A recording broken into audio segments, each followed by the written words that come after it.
Sie verbringen jede freie Minute damit. Sie denken an fast nichts anderes und sie geben sehr, sehr viel Geld dafür aus. Die Rede ist von Männern, die ganz der Faszination Lego verfallen sind. Und manche von ihnen haben sogar ihr Hobby zum Beruf gemacht, so wie Markus, der für Lego einen nahezu originalgetreuen Schaufelradbagger entwickelt hat. Von Dänemark geht es nach München. Hier ist Premiere für den Lego-Fanverein Bricking Bavaria. Der Schaufelradbagger wird in ganz neuer Dimension vorgestellt. Ebenso ein gigantischer Kran. Oh, jo. Oh, jo. Oh, jo. Was genau haben wir hier? Also das ist jetzt genau der 42055 Modell als Greatball-Maschine komplett umgebaut. Das ist dieses Set, dieser Schaufelradbagger. Bitte was? Naja, wir werden schon noch verstehen. Alle Modelle in diesem Raum sind Eigenkreationen der Fans. Der Verein hat über 4000 Anhänger, alles Erwachsene. André ist extra aus Österreich gekommen, um seine XXL-Ballbeförderungsmaschine zu präsentieren. Der Schaufelradbagger ist hier zweimal verbaut. Wo gibt's solche Bauanleitungen? Den habe ich selber umgebaut, die sind auch aus dem Netz.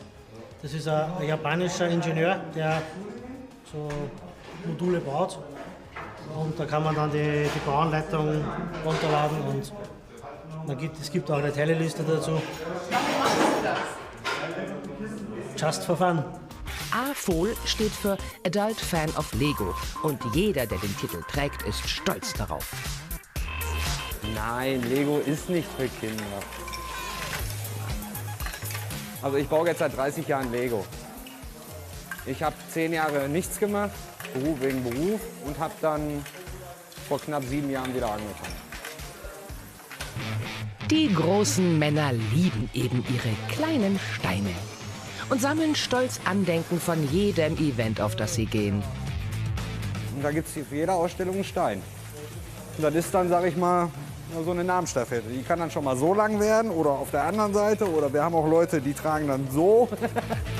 Das ganze Jahr über sind die Männer unterwegs und präsentieren ihre Unikate. Dieses Hobby kostet so viel Zeit, aber genau das ist das Gute. Und bei mir ist das ist zu meinem Beruf der Ausgleich. Ich kann mit Lego unheimlich gut abschalten und relaxen. Deswegen baue ich Lego. Wobei das meiste geht nicht für das Bauen drauf, sondern fürs Teile suchen.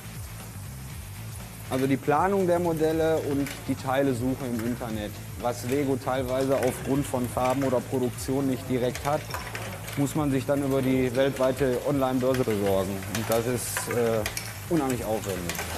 Und auch kostspielig. Der teuerste Lego-Stein liegt momentan bei 180 €.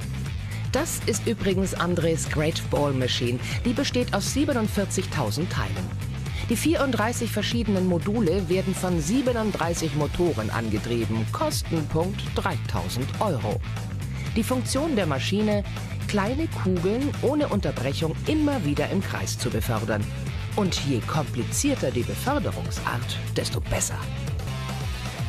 Hier zum Beispiel gelangen die Kugeln über ein senkrechtes Förderband nach oben zur Schaufel. Ein riesiger Aufwand. Planung, Steine zusammensuchen, bauen. Statt in Urlaub investieren die Männer in Spielzeug. Die Ehefrau muss mitmachen. Ja, die Frau ist dann halt so, sag ich mal, im Punkto Design. Da kann man dann immer hingehen, passt das nicht, nee, muss man anders machen. So immer so ein Stilberater. Solche gigantischen und ausgeklügelten Bauwerke entstehen eben nur durch völlige Hingabe. Alex und Andres Monstermodelle sind fast fertig aufgebaut. Alle Männer im Raum sind verzaubert und voll in ihrem Element. Weil es ist halt ein Kindheitstraum. Es ist Spielzeug. Und endlich erwachsen kann man sich's mal leisten. Er leistet sich auch eine Jahreskarte fürs Legoland. Ja, Premium-Mitglied. Ich habe sie sogar dabei. Ich habe die immer dabei, für den Fall, dass sie schnell ins Legoland fahren müssten. Man kann ja nie wissen. Und André ist nicht der Einzige in der Familie. Meine Frau hat natürlich auch eines, klar. Jetzt wird es ernst. Das Perpetuum mobile aus Lego ist fertig. 2 Jahre hat die Entwicklung dieser Ballbeförderungsmaschine gedauert. Was hier auf dem Tisch steht, ist auch nur ein kleiner Teil von dem, was André zu Hause hat. Sein Hobby ist für ihn eine Art Therapie. ich sage es einmal so, wenn man im Bauen ist, man vergisst alles rundherum. Über 3.000 Euro hat André in Bausteine für seine Great Ball Machine investiert. Echte Fans wie er kaufen die Steine einzeln auf Internetplattformen. Geshoppt wird nach Gewicht oder pro Stein, je nachdem, was günstiger ist.